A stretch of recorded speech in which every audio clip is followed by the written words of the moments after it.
Sholat di gereja, kenapa tidak? Kalau memang kondisinya tergolong darurat. Dalam hasanah hukum Islam memang ada yang disebut sebagai darurat. Pada saat kondisi darurat itulah para ulama menegaskan bahwa boleh meninggalkan sesuatu yang wajib, misalnya sholat Jumat yang memang wajib bagi kaum muslimin, bisa digantikan dengan sholat zuhur apabila terjadi sesuatu yang darurat seperti hujan lebat, banjir, gunung meletus, dan kondisi darurat lainnya. Maka sholat Jumat bisa diganti dengan sholat zuhur di rumah atau di tempat lain. Begitupun manakala kita menemui seseorang atau sebagian orang sholat di gereja, kondisinya tergolong darurat, tentu bisa dimaklumi.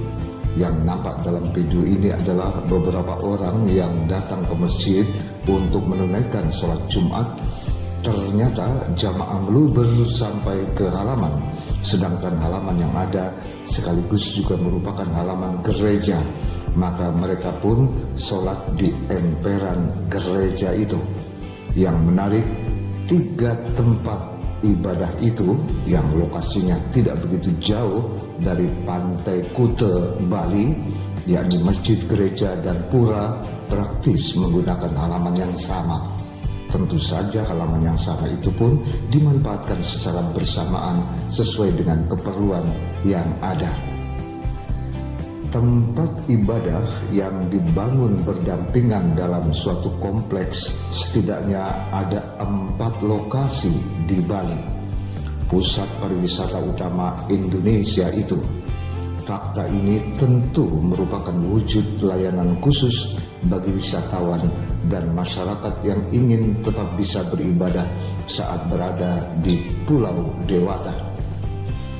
Pusat tempat ibadah dari berbagai agama yang paling terkenal di Bali adalah Puja Mandala yang berada di kawasan resort wisata Nusa Dua. Puja Mandala mengundang decak kagum rombongan Raja Salman dari Saudi Arabia saat berkunjung ke Bali.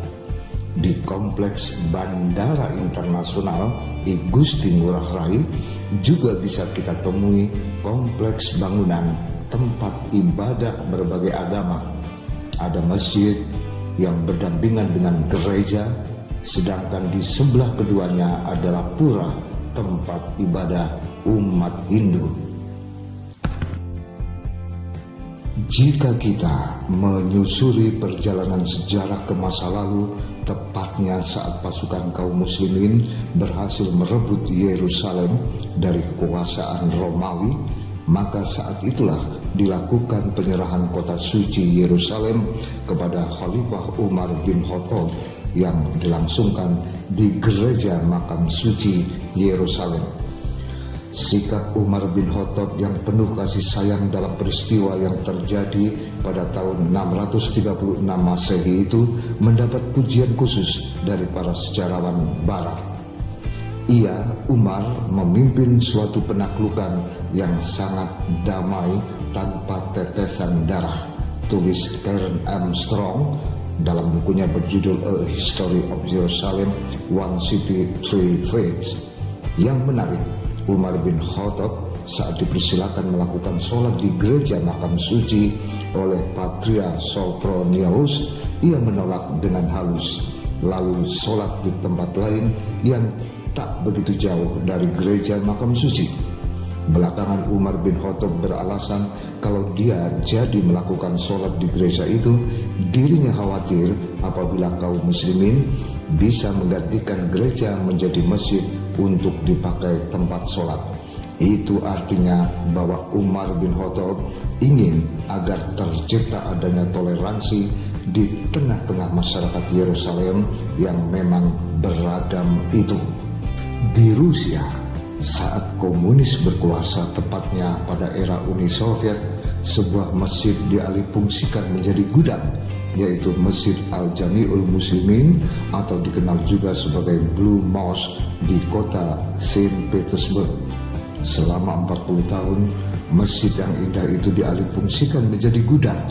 Namun saat Presiden pertama Republik Indonesia Soekarno berkunjung ke Uni Soviet dan sempat melihat Masjid Biru itu dijadikan gudang, maka Bung Karno meminta agar Presiden Nikita Khrushchev memfungsikan kembali Blue Mosque sebagai tempat ibadah, dan Khrushchev pun manggut-manggut saja memenuhi permintaan Bung Karno yang harismatik itu.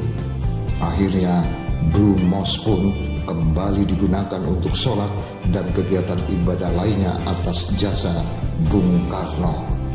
Wajar jika kemudian masyarakat di Saint Petersburg menamakan Masjid Biru itu dengan nama Masjid Soekarno. Dalam sejarah panjang peradaban manusia, sebuah tempat ibadah bisa berkali-kali berganti fungsi, seperti Masjid Hagia Sophia di Istanbul, Turki.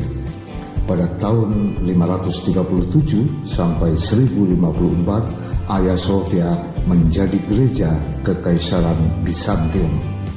Tahun 1204 sampai 1261 beralih fungsi menjadi Katedral Katolik Roma. Namun pada tahun 1453 saat kemenangan Sultan Mehmed II atau dikenal dengan nama Sultan Al-Fatih dalam menaklukkan Imperium Romawi, maka Hagia Sophia beralih fungsi menjadi masjid. Sedangkan pada tahun 1935 saat Mustafa Kemal Atatürk sebagai Presiden Turki, Masjid Hagia Sophia dialihfungsikan menjadi museum. Baru kemudian pada bulan Juli tahun lalu melalui keputusan pengadilan Turki, Hagia Sophia dialihfungsikan lagi menjadi masjid oleh Presiden Turki Tayyip Erdogan.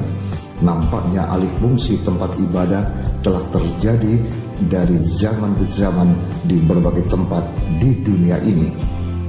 Mengenai sholat di gereja, manakala ditelaah kitab-kitab klasik di zaman dulu, mayoritas ulama tidak melarang sholat di gereja.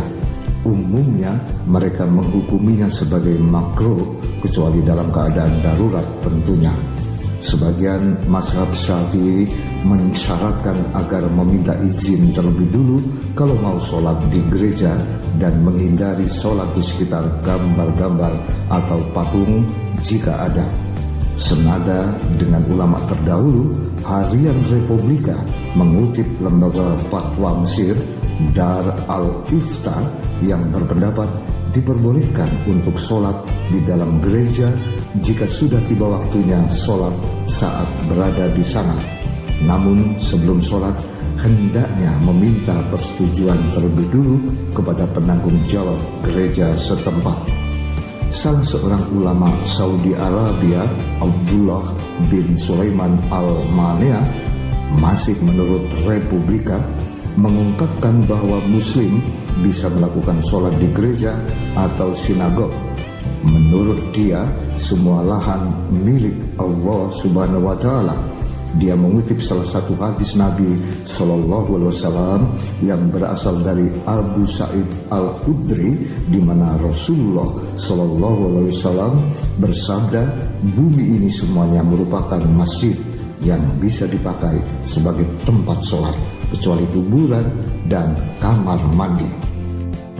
Peristiwa sholat di gereja juga pernah dilakukan beberapa pemuda, nampaknya karena menganggap diri mereka saat itu dalam kondisi darurat, sehingga sejumlah anak muda yang sedang bermain di rumah temannya, di mana sang teman itu di rumahnya terdapat sebuah gereja, maka mereka pun sholat di situ dengan pertimbangan lokasi masjid jauh, sedang waktu untuk sholat dirasa tinggal sedikit.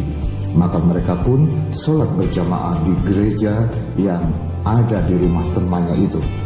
Video ini sempat viral tahun lalu yang dibuat oleh akun TikTok @faisalrrp.pft.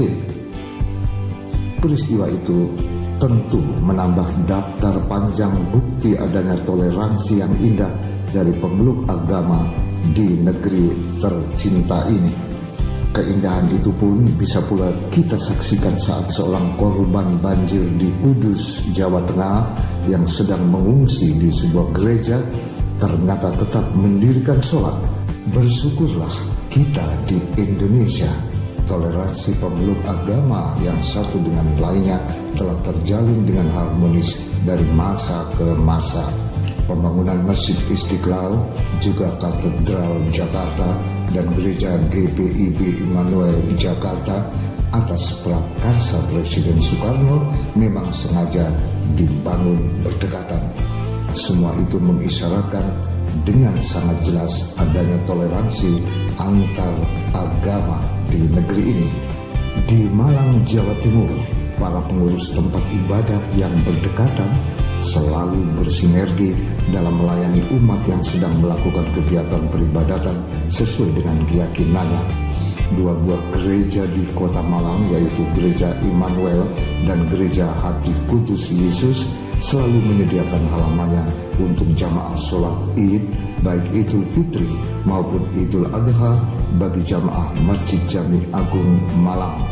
Tentu saja banyak tempat lain di negara ini yang tersebar di berbagai daerah di mana kompleks tempat ibadah untuk berbagai agama dibangun berdekatan satu sama lainnya. Itulah Indonesia dengan segala keindahan alamnya dan kerukunan warganya dalam memelihara hubungan harmonis di antara para pemeluk agama yang ada di negeri permata khatulistiwa ini.